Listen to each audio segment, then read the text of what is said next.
அவருடைய சித்தம் எல்லாரும் தேவனை அறிந்து கொள்ள வேண்டும், ஒருவரும் கெட்டுப்போவது அவருடைய சித்தம் அல்ல என்று சொன்னது போல சத்தியத்தை அறிகிற அறிவிலும் எல்லாரும் வளர வேண்டும் என்பதும் அவருடைய சித்தமாயிருக்கிறது. அல்லேலூயா. ஆகவே கர்த்தருடைய பிள்ளைகளாய் இருக்கிற நானும் நீங்களும் இந்த விசாலத்தை குறித்து இன்னும் ஆராய்ந்து நாங்கள் அறிய வேண்டும். ஆமென்.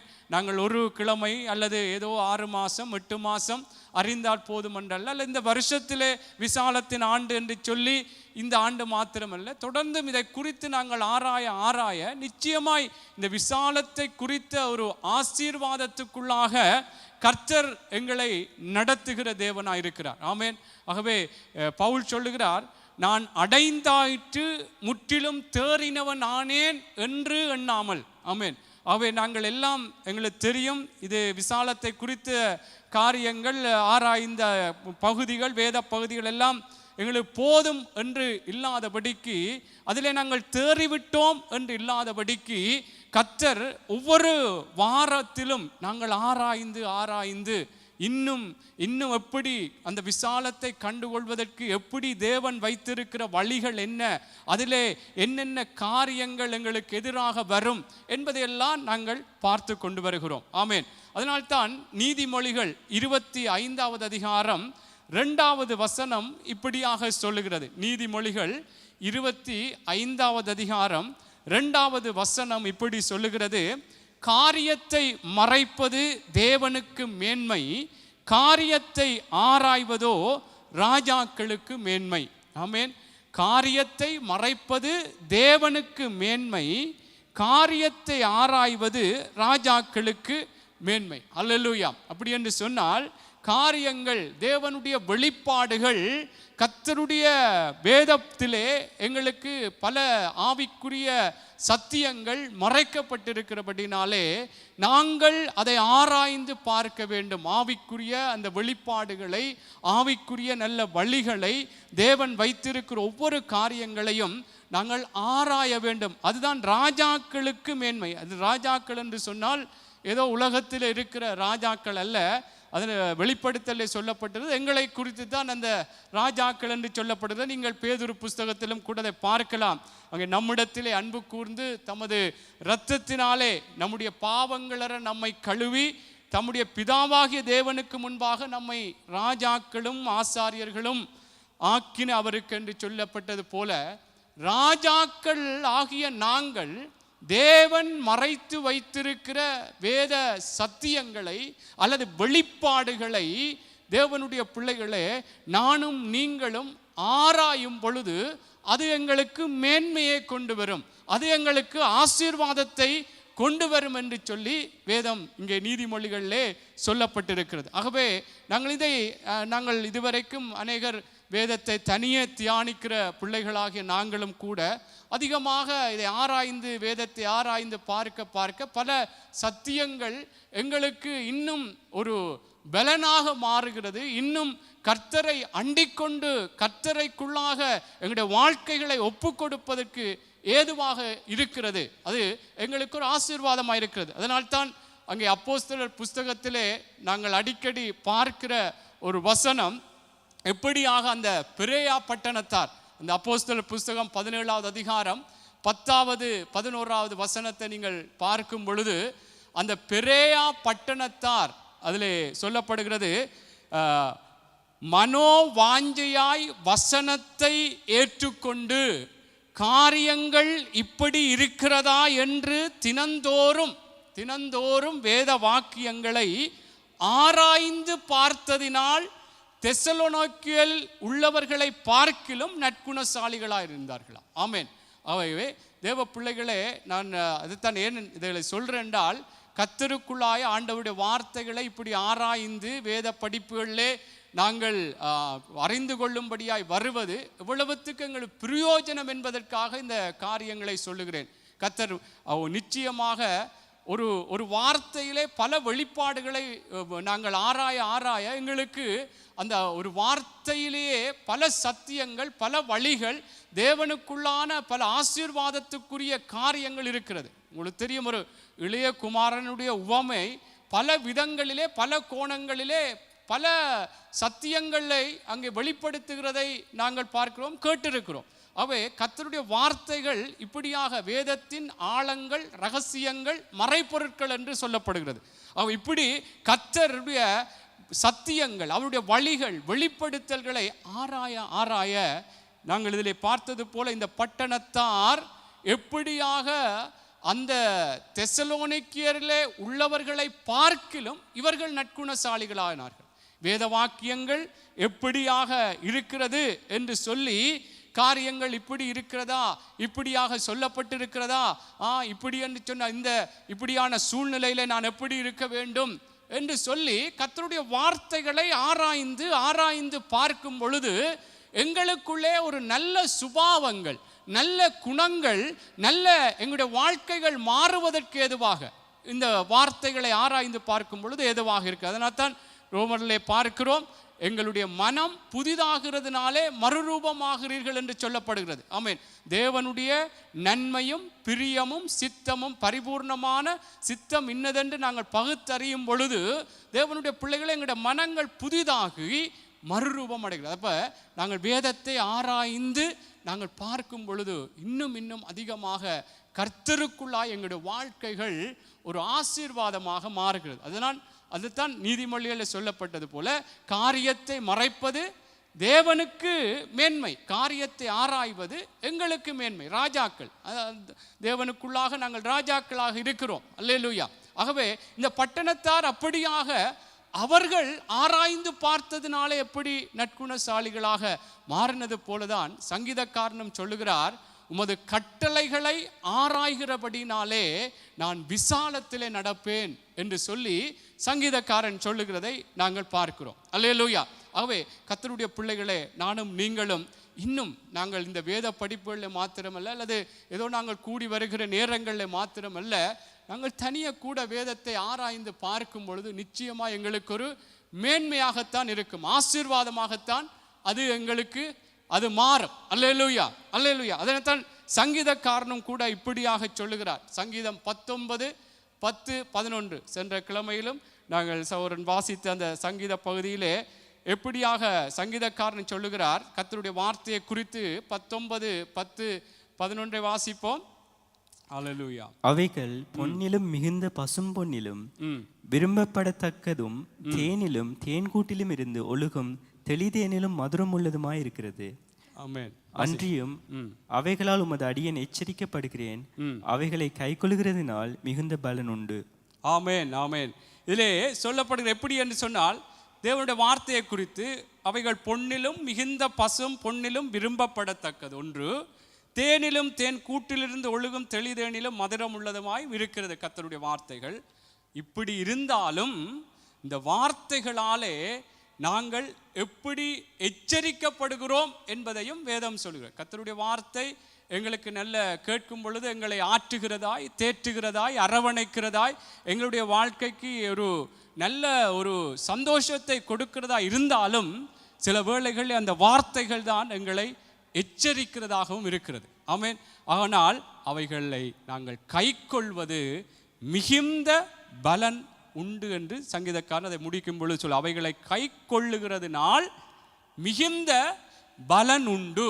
அல்லேலூயா, அல்லேலூயா. ஆகவே நாங்கள் ஆராய்ந்து பார்த்து அந்த வார்த்தைகளை நாங்கள் கை கொள்ளும் பொழுது மிகுந்த பலன் உண்டு என்று இங்கே சங்கீதக்காரன் சொல்லுகிறது போல, கர்த்தருடைய பிள்ளைகளே, நாங்கள் கர்த்தருடைய வார்த்தைகளை ஆராய்ந்து பார்க்கிறது மாத்திரமல்லாமல் எங்களுடைய வாழ்க்கைகள் மாறும். நிச்சயமாய் ஆராய்ந்து பார்க்கும் அதில் அந்த வார்த்தைகள் என்ன சொல்லுகிறது என்று சொல்லி நாங்கள் எங்களுடைய வாழ்க்கைகளே மாற்றங்களை, எங்களுடைய வாழ்க்கைகளை அந்த வார்த்தைகளின் பிரகாரம் நாங்கள் ஒப்பு கொடுக்கும் பொழுது, அதற்கு எங்களை விட்டு கொடுக்கும் பொழுது தேவ பிள்ளைகளே நிச்சயமாய் மிகுந்த மிகுந்த பலன் உண்டு. ஆமென்.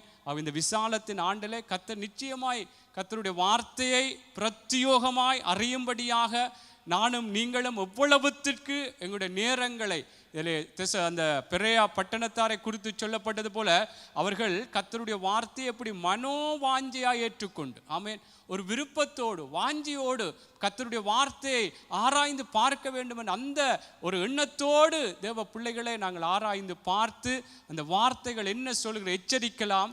எங்களுக்கு ஒரு அன்று எப்படி பேதுரு பேசினும் பொழுது அவருடைய இருதயம் குத்துண்டது போல குத்தப்படத்தக்கது ஏதுவாக கூட எங்களுடைய பாவமான காரியங்களையோ எங்களுடைய தவறான காரியங்களை கூட அது எச்சரிக்கும், குத்துகிறது போல இருந்தாலும் அவைகளுக்கு ஏற்ற அந்த வார்த்தைகளின் பிரகாரம் எங்களை மாற்றிக்கொள்ளும் பொழுது மிகுந்த பலன் உண்டு. அதனாலே தேவனுடைய பிள்ளைகளே, நாங்கள் கர்த்தர் சொல்லுகிற அவருடைய ஆலோசனைகளுக்கு அல்லது அவர் பேசுகிற வழிகளுக்கு ஆராய்ந்து பார்க்கும் பொழுது சொல்லுகிற காரியங்களுக்கு அவைகளை கைக்கொள்ளுவதற்கு நாங்கள் பலனாயிருக்க வேண்டும், மிகவும் பலன் கொண்டு திடமனதாக இருக்க வேண்டும். அதை நான் இந்த கர்த்தர் பேசுகிறார் என்றால் அதுக்கு நான் ஒப்பு கொடுக்க வேண்டும், அந்த வார்த்தைக்கு நான் ஒப்பு கொடுக்க வேண்டும், அதை விட்டு நான் விலகக்கூடாது என்று சொல்லி நாங்கள் மிகவுமே அதிலே ஜாக்கிரதையாக இருந்து அதில் ஒப்பு கொடுப்பதற்கு எங்களை விட்டு கொடுக்க வேண்டும். அதைத்தான் யோசுவாக்கு கர்த்தர் ஒரு காரியத்தை சொல்லுகிறார். யோசுவா 1 அதிகாரம் 7, 8 வசனம். யோசுவாவின் புஸ்தகம் 1 அதிகாரம் 7 வசனத்திலிருந்து 8 வசனம் வரைக்கும் நாங்கள் வாசிக்கலாம். யோசுவாவின் புஸ்தகம். என் தாசனாகிய மோசே உனக்கு கற்பித்த நியாயப்பிரமாணத்தின் படியெல்லாம் செய்ய கவனமாயிருக்க மாத்திரம் மிகவும் பலங்கொண்டு திடமனதாயிரு. நீ போகும் இடமெல்லாம் புத்திமானாய் நடந்து கொள்ளும் படிக்கு அதை விட்டு வலது இடதுபுறம் விலகாதிருப்பாயாக. இந்த நியாயப்பிரமாண புஸ்தகம் உன் வாயை விட்டு பிரியாதிருப்பதாக. இதில் எழுதியிருக்கிறவையின் படிகளை எல்லாம் நீ செய்ய கவனமாய் இருக்கும்படி இரவும் பகலும் அதை தியானித்துக் கொண்டிருப்பாயாக. அப்பொழுது நீ உன் வழியை வாய்க்க பண்ணுவாய், அப்பொழுது புத்திமானாயும் நடந்து கொள்ளுவாய். ஆமென். இங்கே பாருங்கள் எப்படி யோசுவாக்கு கர்த்தர் சொல்லுகிறார். இந்த நியாயப்பிரமாணம் மோசே உனக்கு கற்பித்த நியாயப்பிரமாணத்தின் படியெல்லாம் செய்ய கவனமாய் இருக்க மாத்திரம் மிகவும் பலங்கொண்டு திடமனதாயிரு. அப்ப கர்த்தர் சொன்ன ஆலோசனைகள், அவருடைய வழிநடத்தல்களை நாங்கள் வேதத்தை ஆராய்ந்து பார்க்கும் பொழுது இப்படியாக வேத படிப்புகளை கற்றுக்கொள்ளுகிற ஆலோசனைகளை நாங்கள் கேட்டு கர்த்தருடைய பிள்ளைகளே அதை செய்வதற்கு இங்கே யோசுவாக்கு கர்த்தர் சொன்னது போல அந்த அந்த அந்த நியாய பிரமாணத்தின்படியெல்லாம் செய்ய கவனமாக இருக்க மாத்திரம் அதில் அதை செய்வதற்கு அதிலே எவ்வளவுத்திற்கு ஒரு ஜாக்கிரதையாய் இருக்க நீ மிகவும் பலங்கொண்டு திடமனதாயிரு என்று சொல்றார். ஏனென்று சொன்னால் நீ போகும் இடமெல்லாம் புத்திமானாய் நடந்து கொள்ளும்படி அதை விட்டு வலதுபுறம் இடதுபுறம் விலகாதிருப்பாயாக. இதில் எழுதியிருக்கிறபடியெல்லாம் நீ செய்ய கவனமாயிருக்கும்படி இரவும் பகலும் அதை தியானித்து கொண்டிருப்பாய். அப்பொழுது நீ உன் வழியை வாய்க்க பண்ணுவாய், அப்பொழுது புத்திமானாகவும் நடந்து கொள்வாய். ஆகவே கர்த்தருடைய பிள்ளைகளை நான் என்ன இதுவரைக்கும் நான் சொல்லுகின்றால், கர்த்தருடைய வார்த்தைகளை ஆராய்வது எங்களுக்கு மேன்மை. கர்த்தருடைய வார்த்தைகளை ஆராய்ந்து அவைகளை நாங்கள் எப்படி கர்த்தர் எங்களோடு பேசுகிறார், எங்களுடைய வாழ்க்கைகளில் என்னென்ன காரியங்களை சீர்படுத்த சொல்லுகிறார், சரிப்படுத்த சொல்லுகிறார், இன்னுமாக கர்த்தருக்குள்ளாக எங்களை ஒப்பு கொடுக்க சொல்லுகிறார் என்று பேசும் பொழுது அதை கை கொள்ளுவதற்கு நாங்கள் மிகவும் பலங்கொண்டு திடமனதாக இருக்க வேண்டும் என்று கர்த்தர் யோசுவாக்கு சொன்னது போல நாங்களும் அப்படியொரு தீர்மானத்தோடு தேவனுடைய பிள்ளைகளை நானும் நீங்களும் இருக்கும் பொழுது நிச்சயமாய் இந்த ஆண்டிலே கர்த்தர் சொன்ன அந்த வாக்குத்தத்தத்தின் பிரகாரம் என்னையும் உங்களையும் ஒரு விசாலமான ஆசீர்வாதங்களுக்குள்ளாக ஆவிக்குரிய பிரகாரமாகவும் பூமிக்குரிய பிரகாரமாகவும் எங்களை நடத்துவார். அல்லேலூயா. அதனைத்தான் கர்த்தருடைய வார்த்தையை கேட்கிறவர்களாய் மாத்திரம் அதன்படி நடக்கிறவர்களாக இருக்க வேண்டும். அதைத்தான் ஒரு உதாரணத்தை சொல்லி நான் கடந்து செல்லுகிறேன். நோவா எப்படியாக கர்த்தருடைய கட்டளைகள் அல்லது அவருடைய ஆலோசனை, அதாவது எபிரேயரில் சொல்லப்படுகிறது, தேவனுடைய எச்சரிப்பை பெற்று அவன் எப்படி அந்த எபிரேயர் 11:7 சொல்லப்படுகிறது, அவன் எப்படி தன்னை ஒப்பு கொடுத்தான், கீழ்ப்படிந்தான், அதனாலே எப்படி அவன் ஆசீர்வாதத்துக்கு பங்காளியாய் மாறினான் என்று சொல்லப்படுகிறது. இப்போ நான் என்ன சொல்கிறேன்னா, நாங்கள் எப்படி கேட்கிறோம், அதை கேட்பதற்கு எப்படி நாங்கள் எவ்வளவுத்திற்கு அதில் ஜாக்கிரதையை காண்பிக்க வேண்டும், அதில் நாங்கள் செய்வதற்கு எவ்வளவுத்திற்கு கவனமாக இருக்க வேண்டும். அப்படி செய்யும் பொழுது நாங்கள் எப்படியாக அந்த ஆசீர்வாதத்துக்கு உரியவர்களாக நாங்கள் மாறுவோம் என்று அதில் சொல்ல. அதை வாசியுங்கள் 11:7. விசுவாசத்தினாலே நோவா தற்காலத்திலே காணாதவைகளை குறித்து தேவ எச்சரிப்பு பெற்று பயபக்தியுள்ளவனாகி தன் குடும்பத்தை ரட்சிப்பதற்கு பேழையை உண்டு பண்ணினான். அதனாலே அவன் உலகம் ஆக்கினைக்குள்ளானதென்று தீர்த்து விசுவாசத்தினுண்டாகும் நீதிக்கு சுதந்திரவாளியானான். நோவா எப்படி அந்த தேவனுடைய எச்சரிப்பு, தேவனுடைய ஆலோசனைகளை கேட்டு அவன் அதை அப்படியே அதற்கு கீழ்ப்படியாமல் விட்டு விடாதபடி, அவன் இருந்த காலத்திலே தேவனுடைய அந்த ஆலோசனை அங்கே நிறைவேறுவதற்கு எந்த விதமான ஒரு சாத்தியக்கூறு அவன் பார்ப்பதற்கு விசுவாசிப்பதற்கு ஏதுவல்லாது இருந்தாலும் கர்த்தருடைய ஆலோசனைக்கு, தேவனுடைய வழிநடத்தல்களுக்கு தன்னை ஒப்பு கொடுத்து தேவன் எதை செய்ய சொன்னாரோ அதை செய்து தேவனுடைய பிள்ளைகளே அவன் எப்படியாய் கர்த்தருடைய ஆசீர்வாதத்துக்கு சுதந்திரவாளியாக மாறினது போல நானும் நீங்களும் இந்த நாட்களிலே, இந்த காலகட்டத்தில் கர்த்தர் பேசுகிற ஒவ்வொரு அவருடைய வார்த்தைகளை நாங்கள் சில வேளைகளிலே நாங்கள் இப்பொழுது தற்காலத்திலே நடக்கிற இந்த நிகழ்கால காரியங்களை பார்க்கும் பொழுது இதெல்லாம் சாத்தியக்கூறா, இதெல்லாம் சரிவருமா என்று கூட சில வேளைகளில் எங்களுடைய சிந்தனைகளில் தோன்றலாம். ஆனால் கர்த்தருடைய வார்த்தை அது ஜீவனுள்ள வார்த்தையாய், வல்லமை உள்ள வார்த்தையாய், எங்களுடைய வாழ்க்கைகளை ஆசீர்வதிக்கிற வார்த்தையாய் இருக்கிறபடினால் அந்த வார்த்தைகளுக்கு தேவன் அவர் சொல்லுகிற வார்த்தைகளுக்கு எங்களை ஒப்பு கொடுக்கும் பொழுது கர்த்தர் நிச்சயமாய் அவருடைய ஆசீர்வாதத்துக்கு சுதந்திரவாளிகளாக எங்களை மாற்றுவார். ஆமென், அல்லேலூயா. கர்த்தர் நல்லவர். ஆகவே இந்த இதுவரைக்கும் கர்த்தர் எப்படியாக ஆண்டவருடைய வார்த்தைகளை நாங்கள் ஆராய்ந்து பார்ப்பதற்கு, எங்களை நாங்கள் இன்னும் அறிந்து கொள்வதற்கு, எங்களை ஒப்பு கொடுத்து அதன் பிரகாரம் நடப்பதற்கு எப்படியாக நாங்கள் எங்களை ஆயத்தப்படுத்தி கொள்ள வேண்டும் என்பதை குறித்து நாங்கள் பார்த்தோம்.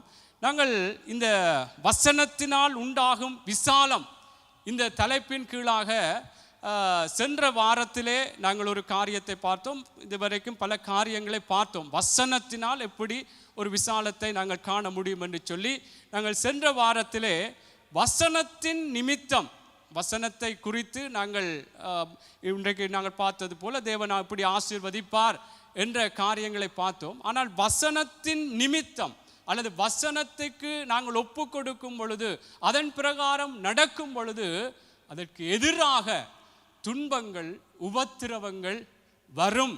அதனாலே நாங்கள் இடறல் அடையக்கூடாது என்ற ஒரு தலைப்பிலே சென்ற வாரத்திலே பார்த்தோம். அதை மத்தேயு 13:20-21 வாசிப்போம்.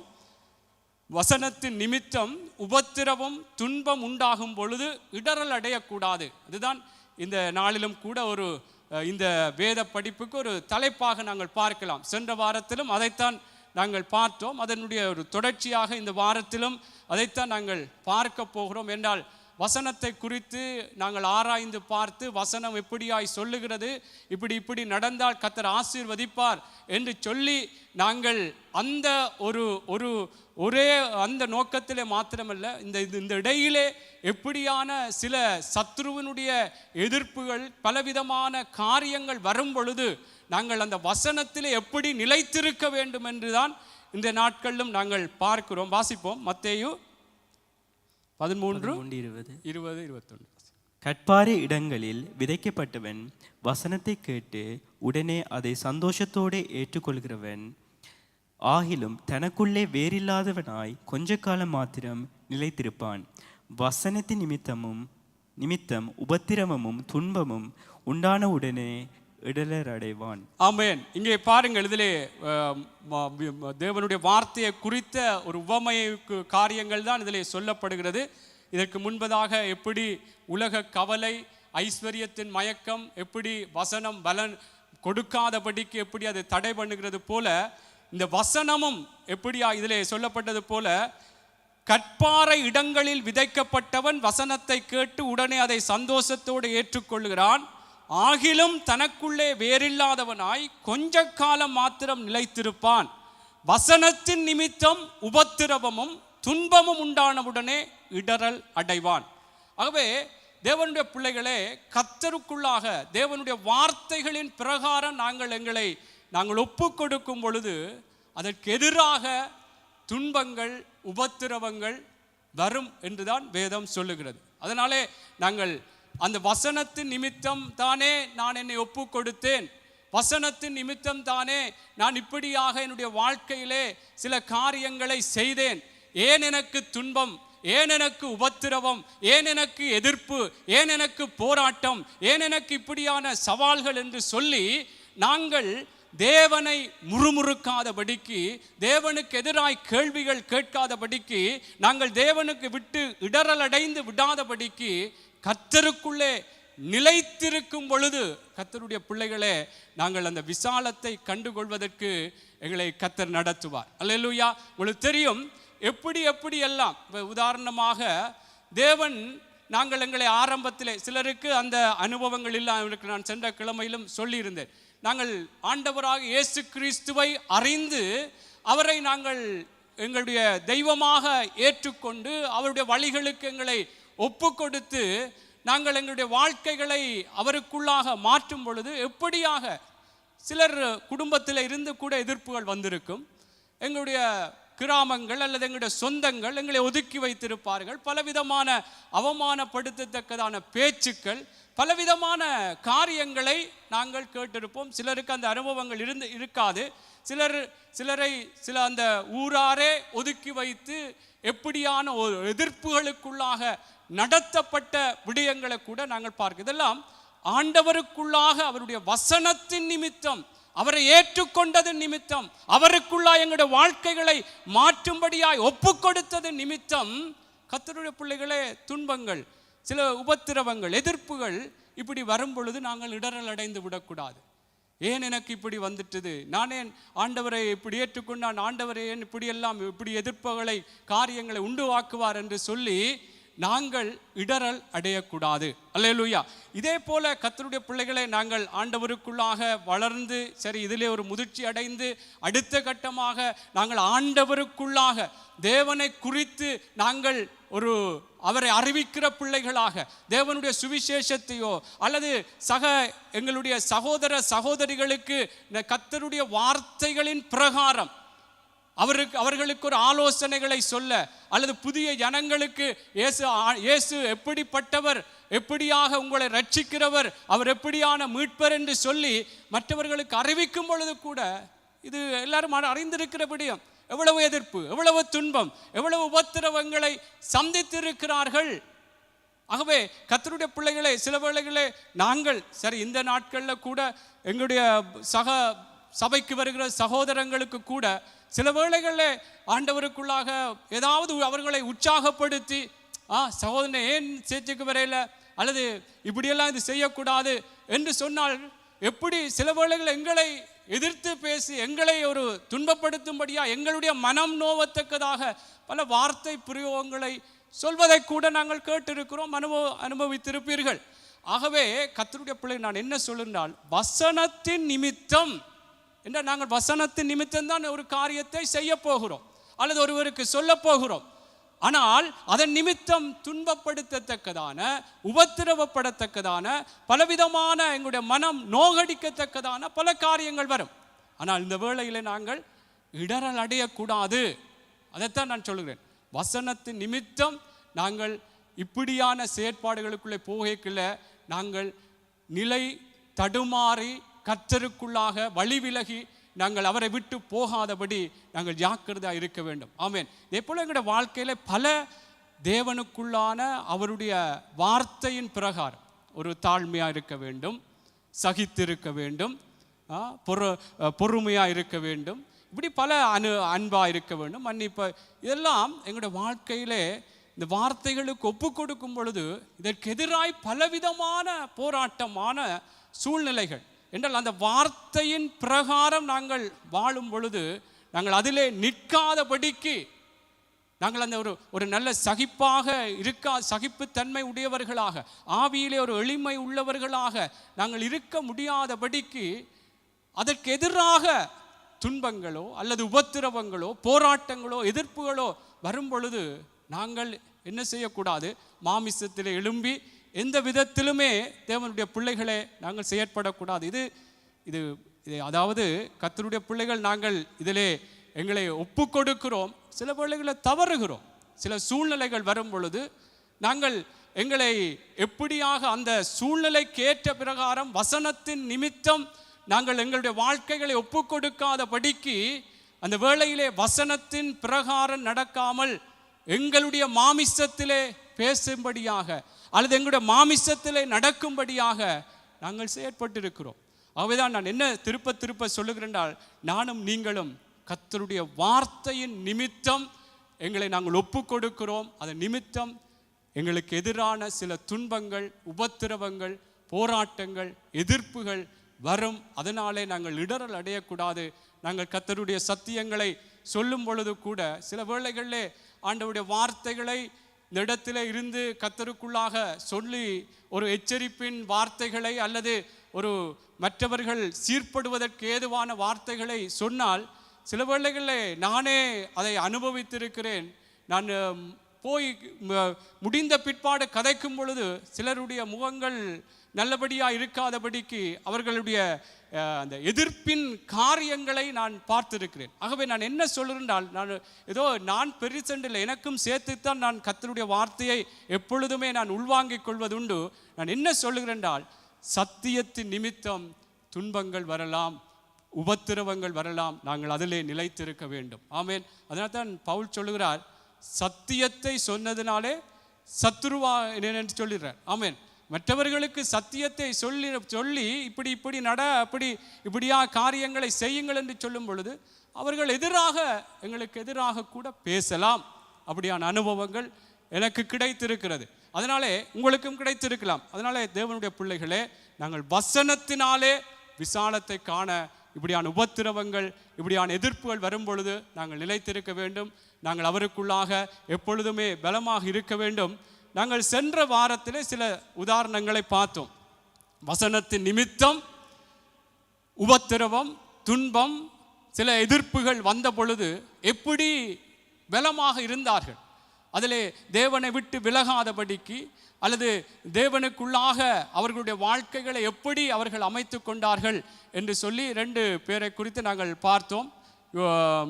யோசேப்பை குறித்து பார்த்தோம், இயேசுவை குறித்து நாங்கள் பார்த்தோம். நான் சென்ற வாரத்திலே சொல்லியிருந்தேன், இன்னும் நீங்கள் வேதத்தை ஆராய்ந்து பார்த்து வசனத்தின் நிமித்தம் எப்படி சிலர் வேதத்தில் எழுதப்பட்டிருக்கு, துன்பங்கள் உபத்திரவங்களை சந்தித்த பொழுது அவர்கள் எப்படி அதை கையாண்டார்கள், எப்படி அவர்கள் கர்த்தருக்குள்ளாய் நடந்தார்கள் என்று சொல்லி நான் சொல்லியிருந்தேன். அநேகர் முடிந்த பிற்பாடு அதை குறித்து பேசியிருந்தீர்கள், சொல்லியிருந்தீர்கள். கர்த்தருக்கு ஸ்தோத்திரம். உண்மையாக அது ஆசீர்வாதமாக இருக்கும். ஏனென்றால் நாங்கள் இந்த இடத்திலே பேசுகிறது எல்லாருக்குள்ளும், இதில் இருக்கிற ஒவ்வொருவருக்குள்ளும் அது கிரியை செய்யும் பொழுது நிச்சயமாய் அந்த வார்த்தை எங்களுடைய நடைமுறை வாழ்க்கையிலே எங்களுக்கு இன்னும் மிகவும் ஒரு பலனாக இருக்கும். ஆமேன். அவை இதில் தங்களுடைய பெயர்களை சொல்லக்கூடாது என்று சொல்லி இருக்கிறார்கள். கர்த்தருக்கு ஸ்தோத்திரம். ஆகவே இதிலே வந்திருக்கிற பிள்ளைகளும் கூட நீங்கள் நிச்சயமாய் இந்த வசனத்தின் நிமித்தம் உபத்திரவங்கள் அல்லது இப்படியான துன்பங்களை அனுபவித்த பலருடைய வாழ்க்கையினுடைய காரியங்களை நீங்களும் கேட்டால் சொல்லுவீர்கள். ஆமேன். ஆகவே நான் இன்னும் சில தேவனுடைய மனுஷர்களை குறித்து நான் சொல்லுகிறேன். உங்களுக்கு தெரிந்த வேத பகுதிகள் தான். இதை நாங்கள் ஆராய்ந்து பார்ப்போம், அல்லது இதை படித்து பார்க்கும் பொழுது நாங்கள் அவர்களும் எப்படி அந்த வசனத்தின் நிமித்தம் துன்பம் உபத்திரவங்கள் வந்த பொழுது எப்படியாக ஒரு வைராக்கியமாய் அவர்கள் தங்களை தேவனுக்குள்ளாக ஒப்பு கொடுத்தார்கள் என்று சொல்லி நாங்கள் பார்ப்போம். சரி, நாங்கள் தொடர்ந்து சீசர்களை குறித்து பார்க்கலாம். அப்போஸ்தலர் புஸ்தகம் 4வது அதிகாரம் 1வது வசனத்திலிருந்து இதிலே பல சம்பவங்கள் எழுதப்பட்டு நான் குறிப்பிட்டு சில காரியங்களை நான் சொல்லுகிறேன். அவர்களுக்கு எதிர்ப்பு வந்த பொழுது அல்லது துன்பம் வந்த பொழுது எப்படியாக தங்களை இன்னும் தேவனுக்குள்ளாய் தங்களை ஒப்பு கொடுத்தார்கள். அதை விட்டு ஓடி போகாதபடி விலகி போகாதபடி அவர்கள் இருந்தார்கள் என்று சொல்லப்படுகிறது. அப்போஸ்தலர் 4:1-4 வரை. இதற்கு முன்பதாக மத்தேயு 5:10-11 வாசிப்போம். அதை வாசித்துட்டு இதை வாசிக்கலாம். மத்தேயு 5:10-11. மத்தேயு 5:10-11. நீதி நிமித்தம் துன்பப்படுகிறவர்கள் பாக்கியவான்கள், பரலோக ராஜ்யம் அவர்களுடையது. ஆமென். என் நிமித்தம் உங்களை நிந்தித்து துன்பப்படுத்தி பலவித தீமையான மொழிகளையும் உங்கள் பேரில் பொய்யாய் சொல்வார்களானால் பாக்கியவான்களாய் இருப்பீர்கள். ஆமென். நீதியின் நிமித்தம் துன்பப்படுகிற ஒரு பாக்கியவான்கள், பரலோக ராஜ்யம் அவருடையது. என்னுடைய நிமித்தம் உங்களை நிந்தித்து துன்பப்படுத்தி பலவிதமான தீமையான மொழிகளையும் உங்கள் பேரில் பொய்யாய் சொல்வார்களானால் பாக்கியவான்கள். இதெல்லாம் நான் இப்போ இதுவரைக்கும் சொன்ன விடயத்தை நீங்கள் இந்த வார்த்தையை ஒப்பிட்டு உங்களை ஒப்பு கொடுப்பீர்களா இருந்தால், இந்த ஆண்டவர் சொன்ன ஒரு மலை பிரசங்கத்திலே சொல்லப்பட்ட காரியம் இதெல்லாம் நீதி நிமித்தம், இப்படி கர்த்தருடைய வார்த்தை நிமித்தம், அவருடைய நாமத்து நிமித்தம் இப்படியான நிந்தனைகள், துன்பங்கள், உபத்திரவங்கள், பொய்யான பேச்சுக்கள், தீமையான மொழிகள் இதெல்லாம் சந்திக்கும் பொழுது கர்த்தருடைய பிள்ளைகளே, நாங்கள் பாக்கியவான்கள் கர்த்தருக்குள்ளாய் என்று சொல்லி இருக்கிறபடினாலே நாங்கள் இன்னும் பலமாக கர்த்தருக்குள்ளாய் அந்த வசனத்துக்கென்று எங்களை ஒப்பு கொடுப்போம். வசனத்தின் பிரகாரம் நாங்கள் நடக்கும்படியாக எங்களை ஒப்பு கொடுப்போம். இதே போலதான் வெளிப்படுத்தல் 3:8 வாசிப்போம். வெளிப்படுத்தல் 3:8. வெளிப்படுத்தல் 3:8 வாசிப்போம். உன் கிரியையை அறிந்திருக்கிறேன், உனக்கு கொஞ்சம் பலன் இருந்தும் நீ என் நாமத்தை மறுதலியாமல் என் வசனத்தை கைக்கொண்டபடியினாலே இதோ திறந்த வாசலை உனக்கு முன்பாக வைத்திருக்கிறேன், அதை ஒருவனும் பூட்ட மாட்டான். ஆமென். பாருங்கள், உன் கிரியைகளை அறிந்திருக்கிறேன், உனக்கு கொஞ்சம் பலன் இருந்தும் நீ என் நாமத்தை இப்ப துன்பப்படுத்தும் பொழுது, உபத்திரவப்படுத்தும் பொழுது பலவிதமான எதிர்ப்புகள், பலவிதமான நான் சென்ற வாரத்தில் சொன்ன குடும்பத்தில் இருந்தே இப்படியான உபத்திரவம் வரும், போராட்டம் வரும், பிரச்சனைகள் வரலாம்.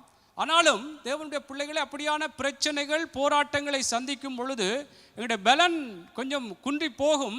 ஆனாலும் அந்த இதில் சொல்லப்பட்டது போல உனக்கு கொஞ்சம் பலன் இருந்தும் இப்படியான உபத்திரவத்தை காணும் பொழுது, துன்பத்தை காணும் பொழுது, போராட்டத்தை சந்திக்கும் பொழுது, சில வேளைகளில் அந்த பலன் குன்றி போகும் பொழுது அல்லது குறைவாக என்ன என்ற ஒரு சோர்வின் நிலைகளாக போகும் பொழுது கூட தேவனுடைய பிள்ளைகள் சொல்லப்பட்டு உனக்கு கொஞ்சம் பலன் இருந்தும் மற்றவர்கள் பேசுகிறார்களே, தீமையாய் பேசுகிறார்களே, பொய்யாய் கதைக்கிறார்களே, வசனத்தின் நிமித்தம் நான் வாழும் பொழுது இப்படியெல்லாம் ஏன் இப்படி கதைக்கிறார்கள், நல்லதைத்தானே செய்கிறேன், நல்லதைத்தானே கர்த்தருடைய வார்த்தைகளுக்குள்ளாக என்னுடைய காரியங்களை செயற்படுத்துகிறேன் என்று இப்படியான மற்றவர்களுடைய இப்படியான எதிரான காரியங்களை கேட்கும் பொழுது எங்களுடைய பலன் குன்றி போனாலும் தேவனுடைய பிள்ளைகளே, உனக்கு கொஞ்சம் பலன் இருந்தும் என்னுடைய நாமத்தை மறுதலியாமல் என் வசனத்தை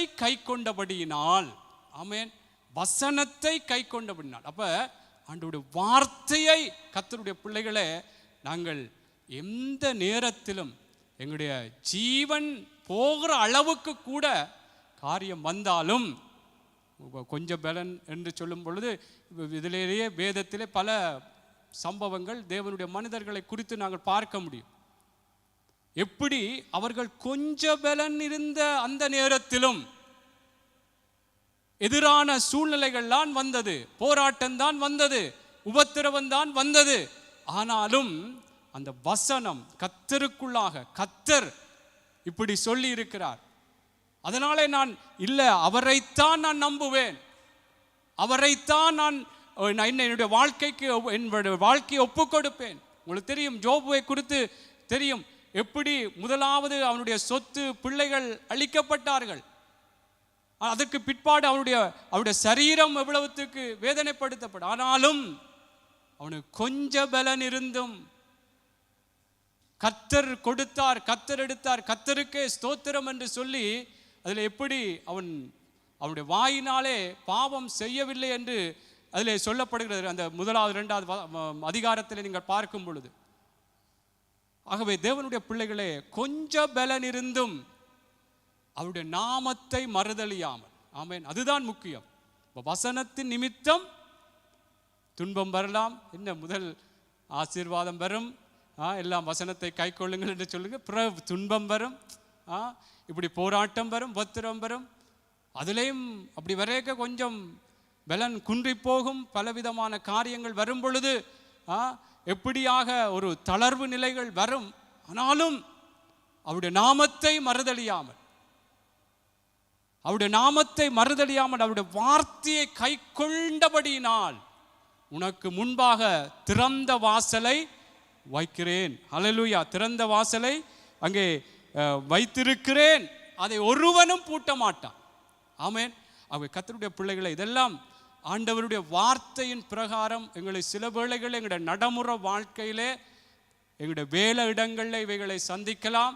எங்களுடைய சொந்தங்கள், எங்களுடைய சுற்று வட்டாரங்கள், சில வேளைகளில் சபையிலே இருக்கிற எங்களுடைய சகோதரர்கள் மத்தியில் கூட பலவிதமான துன்பங்கள், பலவிதமான காரியங்கள் எங்களுடைய குடும்பத்தில் கூட சந்திக்கலாம்.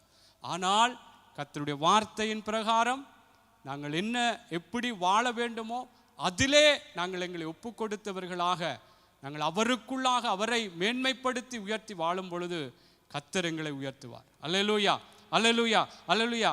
ஆகவே இந்த சீசர்களுடைய வாழ்க்கையிலும் கூட நீங்கள் பாருங்கள், அப்போஸ்தலர் 4 சில உதாரணங்களை பார்த்து நாங்கள் சீக்கிரமாய் முடித்து கொள்ளலாம். அப்போஸ்தலர் 4 முதல் வசனத்திலிருந்து 4வது வசனம் வரை வாசிப்போம்.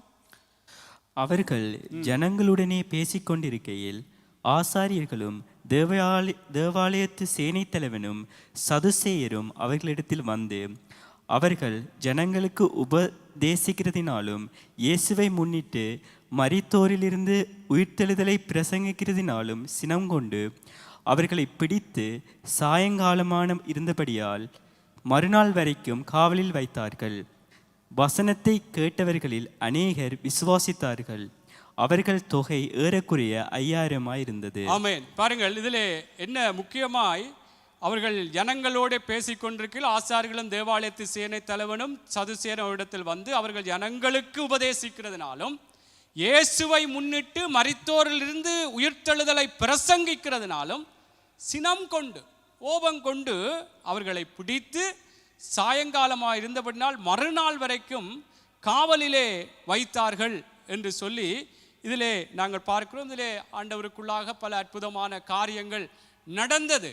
ஆனாலும் கர்த்தருடைய பிள்ளைகளை பாருங்கள், அவர்கள் அதனாலே ஏன் ஆண்டவருக்குள்ளாக இந்த விடயத்தை நாங்கள் செய்தோம், ஜனங்கள் ஆசீர்வதிக்கப்பட்டார்கள், இப்படி ஏன் நடந்தது என்று சொல்லி அவர்கள் ஒரு இடரல் அடையாதபடிக்கு இந்த அதிகாரத்தை நீங்கள் தொடர்ந்து வாசிக்கும் பொழுது எப்படியாக அவர்கள் தொடர்ந்து அந்த அடுத்த வசனத்திலே கூட மறுநாளிலே ஜனங்களுடைய அதிகாரிகள் மூப்பரும் வேதபாரகரும் பிரதான ஆசான் அன்னாவும் காய்பாவும் யோவானும் அலெக்சாந்தரும் பிரதான ஆசாருடைய குடும்பத்தார் யாவரும் எருசலேமில் கூட்டம் கூடி அவர்களை நடுவே நிறுத்தி, நீங்கள் எந்த வல்லமையினாலே இதை செய்தீர்கள் என்று கேட்டார்கள்.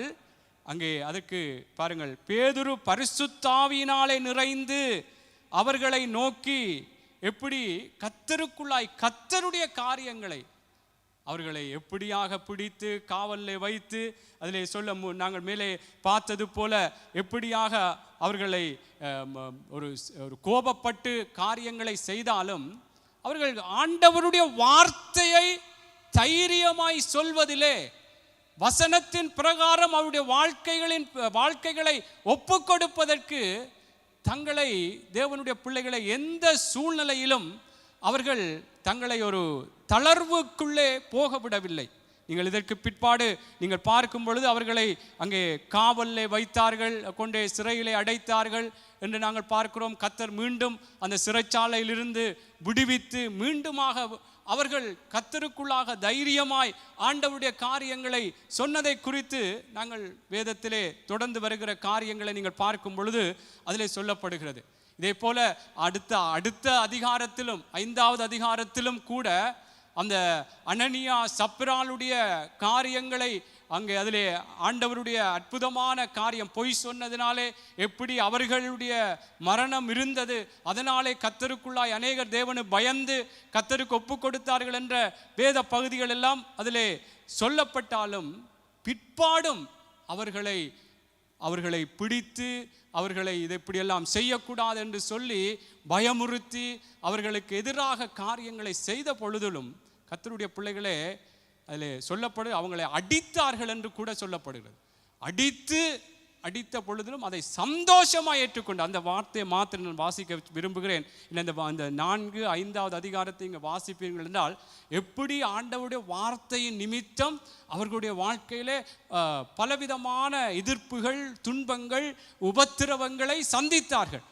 ஆனால் கர்த்தருக்குள்ளாய் பல காவல்களில் வைக்கப்பட்டார்கள். ஆனாலும் அவர்கள் வசனத்தை விட்டு விலகாமல் கர்த்தருக்குள்ளாய் செயற்பட்ட 5வது அதிகாரம் 40-42 வாசியுங்கள். 5வது அப்போஸ்தலர் 5:40-42. நான் எல்லா வசனங்களையும் வாசிக்கவில்லை. இதில் நீங்கள் அந்த அதிகாரங்களை வாசித்தீர்களா இருந்தால் அவர்களுடைய ஒப்பு கொடுத்தல் கர்த்தருடைய வார்த்தைக்கு தங்களை அர்ப்பணித்ததை நாங்கள் பார்க்கக்கூடிய இருக்கும். அப்பொழுது அவர்கள் அவனுடைய யோசனைக்கு உடன்பட்டு அப்போஸ்தலரை வரவழைத்து அடித்து இயேசுவின் நாமத்தை குறித்து பேசக்கூடாதென்று கட்டளையிட்டு அவர்களை விடுதலையாக்கினார்கள். அவருடைய நாமத்துக்காக தாங்கள் அவமானம் அடைவதற்கு பாத்திரராக எண்ணப்பட்டிருந்தபடியினால் சந்தோஷமாய் ஆலோசனை சங்கத்தை விட்டு புறப்பட்டு போய் தினந்தோறும் தேவாலயத்திலேயும் வீடுகளிலேயும் இடைவிடாமல் உபதேசம் பண்ணி இயேசுவே கிறிஸ்துவென்று பிரசங்கித்தார்கள். ஆமென். பாருங்கள் எப்படியெல்லாம் நடந்தது. அதில் அப்பொழுது அவர்கள் அவனுடைய அந்த கமாலியேல் என்று சொல்கிற அந்த மனுஷனுடைய ஆலோசனை கேட்டு நினைக்கிறேன் அவர்கள் எப்படியாக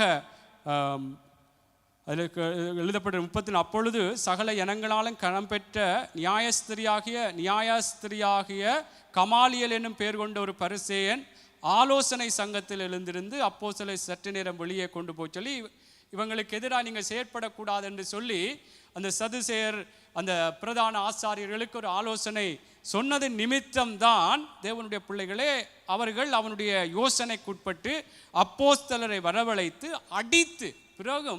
அடித்து என்ன செய்ய இயேசுவின் நாமத்தை குறித்து பேசக்கூடாது என்று கட்டளையிட்டு அவர்களை விடுதலையாக்கினார். ஆனாலும் அவர்கள் என்ன சொல்ல அவருடைய நாமத்துக்காக தாங்கள் அவமானம் அடைவதற்கு பாத்திரராய் எண்ணப்பட்டபடினால் சந்தோஷமாய் ஆலோசனை சங்கத்தை விட்டு புறப்பட்டு போய் தினந்தோறும் தேவாலயத்திலே வீடுகளையும் இடைவிடாமல் உபதேசம் பண்ணி இயேசுவே கிறிஸ்து என்று பிரசங்கித்தார்கள். அல்லேலூயா. நான் என்ன சொல்லுகின்ற தேவனுடைய பிள்ளைகள் இதெல்லாம் அவர்கள் சீசர்கள் ஆண்டவருடைய வார்த்தையை குறித்து எவ்வளவோ அந்த வசனத்தின் நிமித்தம் அந்த வசனத்தை சொன்னதின் நிமித்தம் அந்த வசனத்தினாலே பலர் விடுதலையாக்கப்பட்டார்கள், அற்புதங்கள் கண்டார்கள், அதிசயங்களால் நிரப்பப்பட்டார்கள். ஆனாலும் துன்பங்களை அனுபவித்தார்கள், உபத்திரவங்கள் பட்டார்கள், பலவிதமான எதிர்ப்புகளை சந்தித்தார்கள். ஆனாலும் அந்த வசனத்துக்காய் தங்களை ஒப்பு கொடுத்தார்கள்.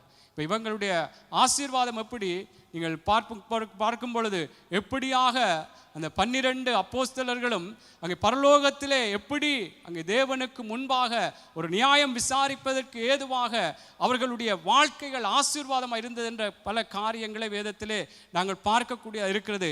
ஆகவே கர்த்தருடைய பிள்ளைகளை இவர்கள் எல்லாம் என்ன ஏதோ அடிக்கப்பட்டார்கள், எல்லாம் ஏதோ இப்படியாக எல்லாம் என்ன திருப்பவும் அவர்கள் ஆலோசனை சங்கத்துக்கு தங்களை ஒப்பு கொடுத்து மீண்டுமாக இயேசுவை பிரசங்கித்தார்கள். ஏதோ அப்படியே முடிந்து விடவில்லை அவர்களுடைய காரியம். அவர்கள் ஆசீர்வாதமான நிலைகளிலே உயர்த்தப்பட்டார்கள் என்பதுதான் இதனுடைய முடிவு. ஆகவே கர்த்தருடைய பிள்ளைகள் நான் என்ன இதை சொல்லுகிறேன் என்றால் நாங்கள் ஆண்டவருடைய வசனத்தின் நிமித்தம் இப்படியெல்லாம் எங்களுக்கு வருமென்று நாங்கள் எதிர்பார்க்க தேவையில்லை. வந்தாலும் கர்த்தருடைய பிள்ளைகளே நாங்கள் வசனத்துக்காக வைராக்கியமாக நாங்கள் நிற்க வேண்டும். அதைத்தான் நான் சொல்லுகிறேன். என்ன அப்போ கர்த்தருடைய வார்த்தையை குறித்தவர்கள் பிரசங்கித்தார்கள். நாங்களும் ஆண்டவருடைய வார்த்தை நிமித்தம் எங்களுடைய வாழ்க்கைகளை ஒப்பு கொடுத்து நடக்கும் பொழுது கூட உபத்திரவங்கள் வரும்.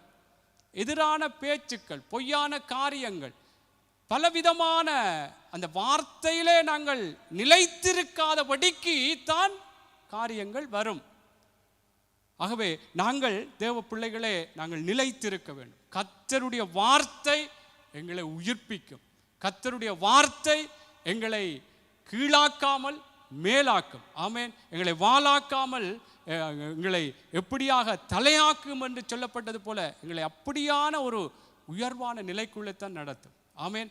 அவை இந்த சீசர்கள் அப்படியாய் ஆசீர்வதிக்கப்பட்டார்கள். இதே போலதான் ஸ்தேவானை குறித்தும் உங்களுக்கு தெரியும். அப்போஸ்தலர் 6 தொடர்ந்து வருகிற காரியத்திலும் அவனும் எப்படியாக கர்த்தருக்குள்ளாக அவனுடைய செயற்பாடுகள் ஆண்டவரை வெளிப்படுத்தினதினாலே, கர்த்தருடைய வார்த்தையின் நிமித்தம் அவன் செயற்பட்டதினாலே பலவிதமான அற்புதங்கள் நடந்தது. அதில் நீங்கள் 6வது அதிகாரத்திலே 8வதிலிருந்து வாசிக்கும் பொழுது 6வது வசனம் 6வது அதிகாரம் 8வதிலிருந்து அதனாலே எப்படியாக அவனும் கூட எப்படி எதிராக பல காரியங்கள் பொய் குற்றச்சாட்டுகள் சுமத்தப்பட்டு அந்த ஒரு சில வார்த்தைகளை வாசித்து நான் கடந்து செல்ல விரும்புகிறேன். 8வது வசனத்திலிருந்து வாசியுங்கள். அப்போஸ்தலர் 6வது அதிகாரம் 8வதிலிருந்து. ஸ்தேவான் விசுவாசத்தினாலும் வல்லமையினாலும் நிறைந்தவனாய் ஜனங்களுக்குள்ளே பெரிய அற்புதங்களையும் அடையாளங்களையும் செய்தான். அப்பொழுது லிபர்த்தீனர் என்னப்பட்டவர்களின் ஆலயத்தை சேர்ந்தவர்களிலும் சீரேனே பட்டணத்தாரிலும் அலெக்சாந்திரியா பட்டணத்தாரிலும் சிலியா நாட்டாரிலும் ஆசியா தேசத்தாரிலும் சிலர் எழும்பி ஸ்தேவானுடனே தர்க்கம் பண்ணினார்கள். ஆமேன். இதிலே பார்க்கும் பொழுது அதுக்கு பிற்பாடு அங்கே அவனுக்கு எதிராக குற்றப்படுத்தி பலவிதமான காரியங்களை சொல்லுகிறதை நாங்கள் பார்க்கிறோம்.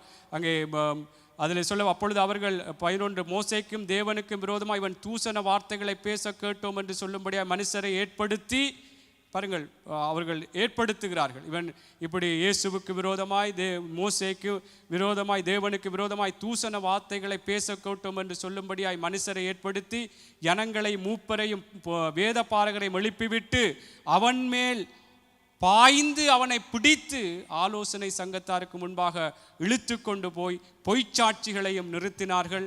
இவர்கள் இந்த மனுஷன் இந்த பரிசுத்த ஸ்தலத்துக்கும் வேத பிரமாணத்துக்கும் விரோதமாக தூசண வார்த்தைகளை ஓயாமற் பேசுகிறான். எப்படி என்றால் நசரனாகி அந்த இயேசு இந்த ஸ்தலத்தை அழித்து போட்டு மோசே நமக்கு கொடுத்த முறைமைகளை மாற்றுவான் என்று இவனை சொல்ல கேட்டோம் என்றார். தேவனுடைய பிள்ளைகளை என்ன இந்த அதிகாரத்தை நீங்கள் வாசிக்கும் பொழுது இந்த ஸ்தேவானும் கர்த்தருக்குள்ளாக ஆண்டவருடைய வார்த்தையின் பிரகாரம்தான் செயற்பட்டான். ஆனாலும் இந்த இந்த இதில் சொல்லப்பட்டவர்கள் இவன் எப்படி மோசேக்கு விரோதமாகவும் தேவனுக்கு விரோதமாகவும் தூசண வார்த்தைகளை பேசுகிறான் என்று சொல்லி அங்கே பொய்ச்சாட்சிகளை அவனுக்கு எதிராக நிறுத்தினார்கள். வேத பிரமாணத்துக்கு விரோதமாய் தூசண வார்த்தைகளை ஓயாமற் பேசுகிறான் என்று சொல்லி எல்லாம் இப்படி குற்றப்படுத்தினதை இதிலே வேதத்திலே நாங்கள் பார்க்கிறோம். ஆகவே நான் என்ன சொல்ல வரேன்றால் இந்த இப்படியான காரியங்கள் தேவனுடைய மனுஷர்கள் எப்படியாக அவர்கள் தங்களை கர்த்தருடைய வார்த்தைக்குள்ளாக தங்களை நிலைநிறுத்தினார்கள். இதற்கு பிற்பாடு கூட அடுத்த அதிகாரத்திலே அந்த பிரதான ஆசாரியர்கள் கேட்கிறார்கள் என்ன காரியம் என்று சொல்லி அவர்கள் அதை குறித்து அவனிடத்திலே விளக்கம் கேட்ட பொழுது எப்படி ஆண்டவருடைய அழைப்பு ஆபிரகாமுக்கு இருந்தது, இப்படியாக அவர்கள் அழைக்கப்பட்டு வந்தார், தன்னை ஒப்பு கொடுத்தார், எகிப்தில் இருந்து எப்படியாக அங்கே யாக்கோப்பினுடைய காரியங்கள் என்றெல்லாம் பல காரியங்களை சொல்லி தேவனுடைய பிள்ளைகளை மீண்டும் ஆண்டவருடைய ஒரு எச்சரிப்பை தான் சொல்லுகிறார். நீங்கள் வணங்கா கழுத்துள்ளவர்கள் என்று சொல்லி கர்த்தரை அவன் முன்வைத்து கர்த்தருடைய வார்த்தையின் பிரகாரம் செயற்பட்ட பொழுது அவனுக்கு எதிராக அவனை கல்லறிந்து கொன்றார்கள் என்று நாங்கள் பார்க்கிறோம். கல்லறிந்து கொண்டார்கள். அந்த 6வது 7வது அதிகாரத்தில் 51 நீங்கள் 51 பார்க்கும் பொழுது ஸ்தேவானுக்கு எதிரான காரியம். இப்போ சில வேளைகள் நினைக்கலாம் என்ன இந்த பூமியிலே தான் ஒரு விசாலத்தை நாங்கள் காண வேண்டும், அந்த ஆசீர்வாதத்தை சுதந்தரிக்க வேண்டும். மேலான விசாலம் எங்களுடைய நித்திய ஜீவன், பரலோக ராஜ்யம். அல்லேலூயா. ஆகவே கர்த்தருடைய பிள்ளைகளை சில வேளை இந்த பூமிக்குரிய காரியங்களையே நாங்கள் நோக்கி கொண்டும் இருக்கக்கூடாது. ஆண்டவருடைய வார்த்தையின் பிரகாரம் எனக்கு இந்த இடத்திலே இந்த பூமியிலேயே ஆசீர்வாதம் எனக்கு வர வேண்டும் என்ற அந்த ஒரு எண்ணத்தோடும் நாங்கள் வாழ்ந்து விடாதபடி எங்களுடைய மேலான அதி மேன்மையான விசாலத்தின் காரியம் தேவனுடைய ராஜ்யம், பரலோக ராஜ்யம். ஆமேன். அவே இந்த ஸ்தேவான் சில வேளைகளிலே கர்த்தருடைய வார்த்தைக்கு தன்னை ஒப்பு கொடுத்து தைரியமாய் கர்த்தருடைய வார்த்தைகளை பேசும் பொழுது நான் இந்த பூமியிலே என்னை கர்த்தர் மேன்மைப்படுத்துவார், உயர்த்துவார், சத்துருக்கள் மத்தியில் ஒரு பந்தி எனக்கு ஆயத்தப்படுத்துவார் என்று அவன் சில வேளைகளிலே தேவ பிள்ளைகளே அவன் யோசித்திருந்தால் அவனுடைய காரியம் சில வேளைகளிலே ஒரு இது தன்னுடைய மரணத்திலேயே தேவனை விட்டு விலகி போவதற்கு ஏதுவாக. ஆனாலும் அது அந்த வார்த்தையை வாசித்தால் ஆசீர்வாதமாக இருக்கும். அந்த 7வது அதிகாரம் 51 வாசியுங்கள். 7வது அதிகாரம். வணங்கா கழுத்துள்ளவர்களே, இருதயத்திலும் செவிகளிலும் விருத்த சேதனம் பெறாதவர்களே, உங்கள் பிதாக்களைப் போல நீங்களும் பரிசுத்த ஆவிக்கு எப்பொழுதும் எதிர்த்து நிற்கிறீர்கள். தீர்க்கதரிசிகளில் யாரே உங்கள் பிதாக்கள் துன்பப்படுத்தாமல் இருந்தார்கள்? நீதிபரருடைய வருகையை முன்னறித்தவர்களையும் அவர்கள் கொலை செய்தார்கள். இப்பொழுது நீங்கள் அவருக்கு துரோகிகளும் அவரை கொலை செய்ய பாதகரமாயிருக்கிறீர்கள். தேவ தூதரை கொண்டு நீங்கள் நியாய பிரமாணத்தை பெற்றிருந்தும் அதை கைக்கொள்ளாமல் போனீர்கள் என்றான். இவைகளை அவர்கள் கேட்ட பொழுது மூர்க்கமடைந்து அவனை பார்த்து பல்லை கடித்தார்கள். அவன் பரிசுத்த ஆவியினாலே நிறைந்தவனாய் வானத்தை அண்ணாந்து பார்த்து தேவனுடைய மகிமையையும் தேவனுடைய வலது பார்சத்தில் இயேசுவானவர் நிற்கிறதையும் கண்டு, அதோ வானங்கள் திறந்திருக்கிறதையும் மனுஷகுமாரன் தேவனுடைய வலது பார்சத்தில் நிற்கிறதையும் காண்கிறேன் என்றான். ஆமென். பாருங்கள், அவங்க எப்படி ஆண்டவரை ஸ்தேவான் தேவனை குறித்து சொன்ன பொழுது அவர்கள் அதை ஏற்றுக்கொள்ள முடியாதவர்களாய், இயேசுவை குறித்து அவருடைய காரியங்களை குறித்து சொன்ன பொழுது ஏற்றுக்கொள்ளாதபடிக்கு அவர்கள் அவனை மூர்க்கம் அடைந்து அவனை பார்த்து பல்லை கடித்தார்கள் என்று சொல்லப்படுகிறது. இந்த வேளையிலே ஸ்தேவான் இன்னும் கர்த்தருக்குள்ளாய் தன்னை ஒப்புவித்தவனாக, கர்த்தருக்குள்ளாய் ஆவியிலே நிறைந்தவனாய் வானத்தை அண்ணாந்து பார்த்து தேவனுடைய மகிமையும் தேவனுடைய வலது பார்சத்தில் இயேசு நிற்கிறதையும் கண்டு, அதோ வானங்கள் திறந்திருக்கிறதையும் மனுஷகுமாரன் தேவனுடைய வலது பார்சத்தில் நிற்கிறதையும் காண்கிறேன் என்றான்.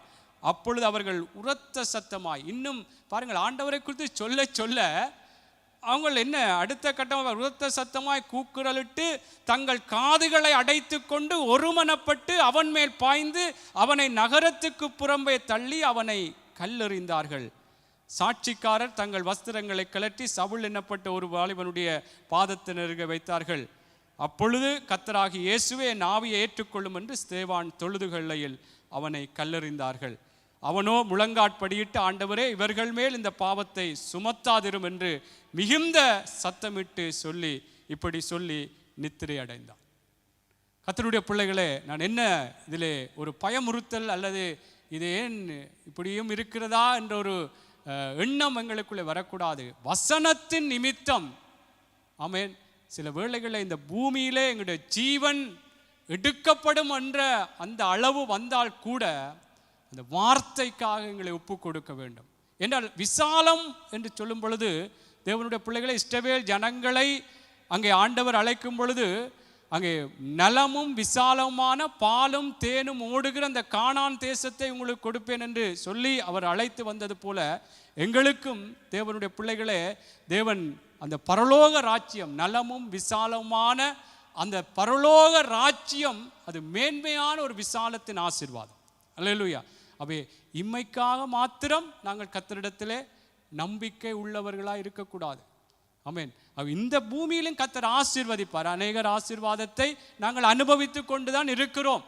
ஆனாலும் நான் என்ன சொல்ல வரேன்னா, வசனத்தினால் விசாலம் என்ற தலைப்பிலே நாங்கள் பார்த்து கொண்டு வருகிறபடினாலே நாங்கள் வசனத்துக்கு எங்களை ஒப்பு கொடுத்து, வசனத்துக்கு எங்களை நாங்கள் இன்னுமாக அதன் நிமித்தம் வருகிற என்ன உபத்திரவம், துன்பம், போராட்டம், எதிர்ப்பு, கொலை, மிரட்டல்கள், பலவிதமான காரியங்கள் வந்தாலும் அதிலே உறுதியாய் நாங்கள் நிற்க வேண்டும். ஆமென்.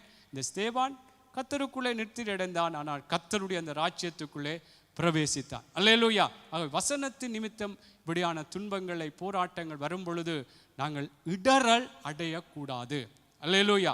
இடறல் அடையக்கூடாது. இதைத்தான் சாத்ராக், மேஷாக், ஆபேத்நேகோ, தானியேல் இந்த காரியங்களை குறித்து சகோதரன் சொல்லியிருந்தார். அவை இப்படி நாங்கள் பார்க்கிறோம். இதெல்லாம் வேதத்தை, இதெல்லாம் ஏன் நான் சொல்ல உங்களிடம் கேட்டேன் என்றால், உங்களுக்கும் உள்ளேயும் அந்த தேடல் வரும் பொழுது, எங்களுடைய வாழ்க்கையிலே இப்படியான சில சூழ்நிலைகள் வரும் பொழுது, நாங்களும் எங்களை அதன் பிரகாரம் நாங்கள் நடத்தி கொள்வதற்கு, அந்த உறுதியாய் கர்த்தருடைய வார்த்தைக்குள்ளே நாங்கள் ஒப்பு கொடுப்பதற்கு ஏதுவாக இருக்கும். ஆமென், அல்லேலூயா. இந்த சாத்ராக், மேஷாக், ஆபேத்நேகோ அவங்களுக்கும் எப்படி கர்த்தர்தான் தெய்வம், அவர்தான் ஆராதனைக்குரியவர் என்று சொல்லி அந்த வார்த்தையின் பிரகாரம் தங்களை ஒப்பு கொடுத்தார்கள். அவர் சொல்றாங்க, நாங்கள் ஆராதிக்கிற தேவன் எங்களை விடுவிப்பார், விடுவிக்காமற் போனாலும் அவர்தான் தெய்வம். அப்படியாக கர்த்தருடைய பிள்ளை வசனத்தின் நிமித்தம் அவன் எப்படி அக்கினி சூளைக்குள்ளே போடுவேன், சிங்க கெபிக்குள்ளே போடுவேன் என்று எப்படியான ஒரு கொலை மிரட்டல்கள், எதிரான காரியங்கள் வந்தாலும் ஆண்டவருடைய வசனத்திற்காக நாங்கள் நிலைத்திருக்க வேண்டும். ஆமென். வசனத்தின் நிமித்தம் இப்படியான துன்பம், இப்படியான இப்போ நான் இதெல்லாம் சம்பவங்களை சொல்லுறேன்னால், எங்களுடைய நாளாந்த எங்களுடைய வாழ்க்கையிலே, நடைமுறை வாழ்க்கையிலே பல காரியங்களை சந்திப்போம். அது எங்களுக்கு ஒரு துன்பம்.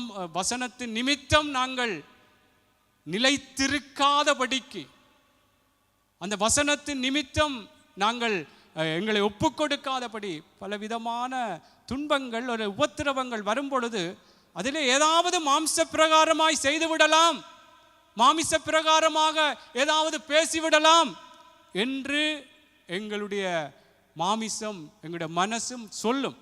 ஆனால் அதற்கு எங்களை ஒப்பு கொடுக்காமல் ஆவியானவருடைய வழிநடத்தலின் பிரகாரம் அந்த வார்த்தைக்கு எங்களை ஒப்பு கொடுத்து நாங்கள் நடக்கும் பொழுது, இந்த சாத்ராக், மேஷாக், ஆபேத்நேகோ அவங்களை அக்னி சூளையிலே போடுவேன், சிங்கக்கு எல்லாம் எப்படி ஒரு பயமுறுத்தலாக இருக்கும். ஆனாலும் கொஞ்சம் பலன் இருந்தும் என்னுடைய நாமத்தை மறுதலியாமல் என்னுடைய வார்த்தையை கை கொண்டபடினால் உனக்கு முன்பாக திறந்த வாசலை வைக்கிறேன். அவர்கள் எப்படி உயர்த்தப்பட்டார்கள் என்று நாங்கள் வேதத்திலே நாங்கள் பார்க்கிறோம். அல்லேலூயா, அல்லேலூயா. அவை கர்த்தருடைய பிள்ளைகளே, இதை போலதான் ஈசாக்கை குறித்தும் எங்களுக்கு தெரியும். ஈசாக்கை குறித்தும் நாங்கள் வேதத்திலே பார்க்கிறோம். எப்படி அவனுடைய வாழ்க்கையிலும் கூட எதிரான காரியங்கள், அங்கே அவன் ஆசீர்வாதமாக இருக்கும்படியாக கர்த்தருடைய வார்த்தை சொல்லப்பட்ட பொழுது, அதிலும் கூட அங்கே கர்த்தருக்குள்ளாய் அவன் தன்னை ஒப்பு கொடுத்து ஆண்டவருடைய வார்த்தையின் பிரகாரம் அங்கே தகப்பனும் காலத்திலே தோண்டின அந்த துறவுகளை எப்படியாக தூத்து போட்ட காரியத்தை மீண்டும் அதை எடுத்து செயற்பட்ட பொழுது, அதற்கு எதிராக வாக்குவாதங்கள், எதிரான பகைகள், காரியங்கள் வந்த பொழுது அவன் கர்த்தருக்குள்ளாக தன்னை ஒப்பு கொடுத்து நடந்தான் என்று சொல்லப்படுகிறது. அல்லேலூயா.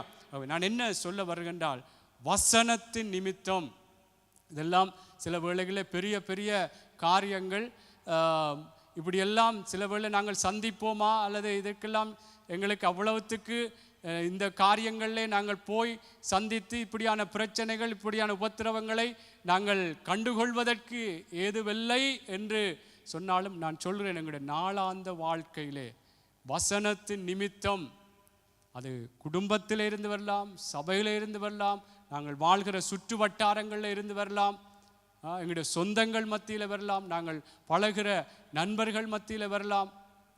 இல்லை, சில வேளை வசனத்தை சொல்வதனாலே பிரச்சனை. யோசேப்பு எப்படி சகோதரர்களுடைய துன்மார்க்கத்தை தகப்பனை சொன்னான், அதன் நிமித்தம் அவனுக்குள்ளே பகை, அவனுக்கு எதிராய் பகை, அவனை எப்படியான நிலைகளுக்குள்ளே அவனை கொண்டு போனார்கள். இதுதான் தேவ பிள்ளைகளே, நாங்கள் வசனத்தின் நிமித்தம் என்னுடைய வாழ்க்கைகளை நாங்கள் ஒப்பு கொடுக்கும் பொழுது, பல காரியங்களை சந்திக்கும் பொழுது, ஒரு பகைத்து அடுத்த கட்டமாக ஏதோ ஒன்று பழி வேண்டி காரியங்களை கொண்டு போகும்படியாக நாங்கள் சில வேளைகள் அப்படியான நிலைகளுக்குள்ளே போனாலும் ஆண்டவருடைய வார்த்தைக்குள்ளாக எங்களை ஒப்பு கொடுக்க வேண்டும், அதில் தான் நிலைத்திருக்க வேண்டும். இப்போ யோவானை குறித்தும் நாங்கள் பார்க்கிறோம். யோவானிலே கூட அந்த ஏரோது அவனுடைய சகோதரனுடைய மனைவியை நீ வைத்திருக்கிறாய் என்று சொல்லி அவன் சொன்னான். ஆண்டவருடைய வார்த்தை என்பது இது பிழை, இது பிழை, இப்படி நீ செய்யக்கூடாது என்று சொன்ன பொழுது அவனுக்கு எதிராக எப்படி அவனை பிடித்து சிறையிலே அடைத்தான். அதற்கு பிற்பாடு கூட அவனுடைய தலை கூட சிறைச்சேதம் பண்ணப்பட்டது என்று நாங்கள் பார்க்கிறோம். என்ன இதெல்லாம் பயமுறுத்தல் இல்லை, வசனத்தின் நிமித்தம் துன்பங்கள், உபத்திரவங்கள், நாங்கள் என்ன அடுத்த கட்ட மேலான நிலையை பார்க்க வேண்டும். நாங்கள் இந்த பூமியில் இல்லை என்றாலும் எங்களுக்கு பரலோகம் உண்டு. ஆமேன். அவருடைய ராஜ்யத்துக்குள்ளே நாங்கள் போய்விடுவோம். ஆமேன். ஆகவே கர்த்தருடைய பிள்ளைகளே, நாங்கள் எழுந்திருப்போம். நாங்கள் இந்த நாளிலும் கூட இப்படியான சம்பவங்களை நாங்கள் பார்த்திருக்கிறோம் என்று சொன்னால், வசனத்தின் நிமித்தம் எங்களுக்கு துன்பங்கள், உபத்திரவங்கள் தேவனுடைய பிள்ளைகளே நாங்கள் சந்திக்கும் பொழுது, பல எதிர்ப்புகளை சந்திக்கும் பொழுது, பலவிதமான போராட்டங்களை சந்திக்கும் பொழுது, நாங்கள் அந்த வசனத்தை விட்டு விலகினவர்களாக இல்லாதபடிக்கு, அந்த வசனத்தின் பிரகாரமே நாங்கள் வாழ்வதற்கு எங்களை ஒப்பு கொடுக்க கர்த்தர் நிச்சயமாய் ஆவியானவர் அந்த பலனை தருவார். ஆகவே நாங்கள் வேதம் சொன்னது போல எங்களுக்கு கொஞ்சம் பலன்தான் சில வேளை அந்தந்த சூழ்நிலைகளில் இருக்கிறது போல இருக்கலாம். ஆனாலும் அந்த வார்த்தையை மறுதலியாமல், அந்த வார்த்தைக்கு எங்களை ஒப்பு கொடுக்கும் பொழுது, அந்த வார்த்தைக்கு நாங்கள் எங்களை ஒப்பு கொடுத்து அதை கை கொண்டு நடக்கும் பொழுது, திறந்த வாசலை அங்கே பிலதெல்பியா சபைக்கு தேவன் சொன்னது போல எங்களுக்கும் அந்த வார்த்தையின் பிரகாரம் எங்களை ஆசீர்வதிப்பார். கர்த்தருடைய பிள்ளைகளே, நாங்கள் எந்த வேளையிலும் கர்த்தர் எங்களை கைவிட்டு விட்டாரோ, நான் அவருடைய வார்த்தையின் பிரகாரம் தானே செயற்பட்டேன். பவுலுடைய வாழ்க்கை பல சம்பவங்கள் தேவனுடைய பிள்ளைகளை அநேகர் இந்த இடத்துல இருந்த நீங்கள் சொன்னிருந்தீர்கள். பவுலை குறித்து சொல்லியிருந்தேன். அவளுக்கு எதிராக எவ்வளவோ போராட்டம், எவ்வளவோ காரியம் வந்தது. ஆனாலும் கர்த்தருடைய வார்த்தையின் பிரகாரம் தன்னை ஒப்பு கொடுத்தான் என்றுதான் நாங்கள் பார்க்கிறோம். ஆகவே இந்த நாளில் ஆண்டவருடைய வார்த்தையின் நிமித்தம் தேவ பிள்ளைகளே, எங்களுக்கு உபத்திரவங்கள், துன்பங்கள் வரும் பொழுது நாங்கள் இடரல் அடைய வேண்டாம். ஆமேன். நீதியின் நிமித்தம் இதில் நாங்கள் வாசிக்கப்பட்டது போல அவருடைய வார்த்தையின் நிமித்தம் ஆமேன் துன்பப்படும் பொழுது அது நாங்கள் பாக்கியவான்கள். பொய்யான காரியங்கள், தீமையான மொழிகளை பேசும் பொழுது, எங்களுக்கு எதிராய் பல காரியங்களை சொல்லும் பொழுது, கர்த்தருடைய பிள்ளைகளே நாங்கள் பாக்கியவான்கள், பரலோக ராஜ்யம் அவர்களுடையதென்று சொல்லப்பட்டது போல நாங்கள் இந்த நாளிலும் நாங்கள் கேட்ட சில தேவனுடைய மனிதர்களுடைய வாழ்க்கைகளை பார்த்தோம். நாங்கள் எப்படியாக அவர்கள் கர்த்தருடைய வார்த்தை நிமித்தம்தான் அவர்கள் செயற்பட்டார்கள். பலவிதமான எதிர்ப்புகள், போராட்டங்கள், உபத்திரவங்கள், சிறைகள், அடிகள், பயமுறுத்தல்கள், இப்படியெல்லாம் தேவ பிள்ளைகளே வேதத்தில் இருந்து பல தேவ மனுஷர்களுடைய வாழ்க்கையின் அனுபவங்களை பார்த்தோம். ஆனால் அவர்கள் கர்த்தருடைய வார்த்தைக்காக தங்களை ஒப்பு கொடுத்தார்கள்.